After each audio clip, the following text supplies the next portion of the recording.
ব্যস্ততম সড়ক, লেগে আছে যানজট। এই চিত্র নোয়াখালীর সোনাইমুড়ি চাটখিল রামগঞ্জ সড়কের পাশে সড়ক ও জনপথ বিভাগে সরকারি জায়গা দখল করে গড়ে তোলা হচ্ছে একের পর এক অবৈধ স্থাপনা। এতে সড়কে সৃষ্টি হচ্ছে যানজট, দুর্ভোগ পোহাতে হচ্ছে চলাচলকারীদের।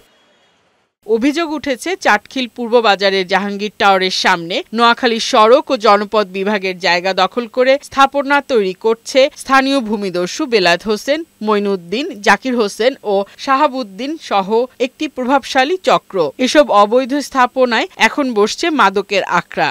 চাটখিল সোনাইমুড়ি রামগঞ্জের সড়কের দুই পাশে অবৈধ স্থাপনা, আমাদের চাটখিলে সবসময় যানজট লেগে থাকে।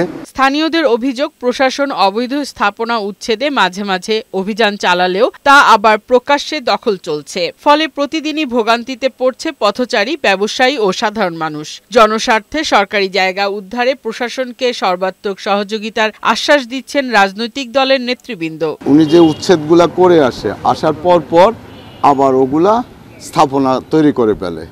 অবৈধভাবে অনেক দখলদারিত্ব আছে, এগুলো সরকারিভাবে আমরা নোট দিয়েছি।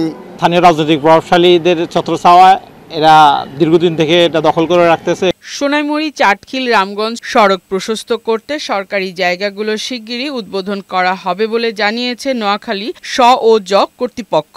নোয়াখালী সড়ক বিভাগাধীন 5টি প্যাকেজ রয়েছে। 5টি প্যাকেজের মধ্যে অলরেডি 2টা প্যাকেজ আরসিএস কমিটি কর্তৃক অনুমোদিত হয়েছে। আমরা শীঘ্রই এটার নোটিফিকেশন অফ অ্যাওয়ার্ড প্রদান করব।